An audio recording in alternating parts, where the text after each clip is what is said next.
The next river in our Africa Good Life series is the Blue Nile, known in Amharic as the Abai.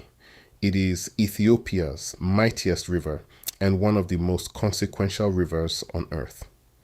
The Blue Nile begins quietly, high in the Ethiopian highlands. Its traditional source is the small sacred spring of Gishabei, which feeds into Lake Tana, the largest lake in Ethiopia.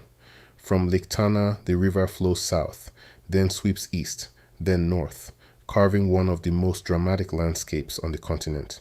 About 30 kilometers downstream from the lake, the river plunges over a wide basalt shelf.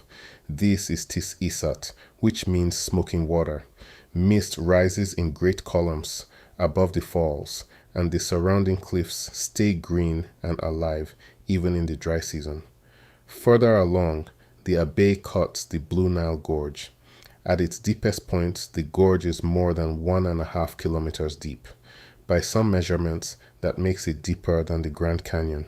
For centuries, this gorge was a near impassable barrier across the heart of Ethiopia. From there, the river crosses into Sudan, where it is called the Bahr al-Azraq. It finally meets the White Nile at Khartoum, and from this meeting, the single Great Nile flows on toward Egypt. Roughly 85% of the water that reaches Egypt originates from Ethiopia. Most of it travels down this river. The Abai is more than hydrology. For Ethiopians, it is identity. It appears in proverbs, in hymns, in church paintings. The Ethiopian Orthodox tradition treats certain stretches of the river as holy.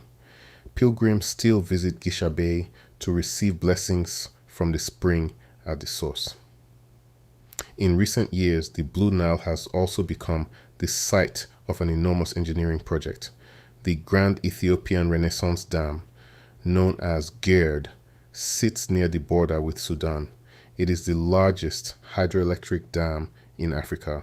For Ethiopia, it represents power, development, and a long-awaited share in the wealth of its own waters. So we honor the Blue Nile here, not only as a river of water and electricity, but as a thread of memory, faith, and future running out of the Ethiopian highlands and into the life of an entire continent.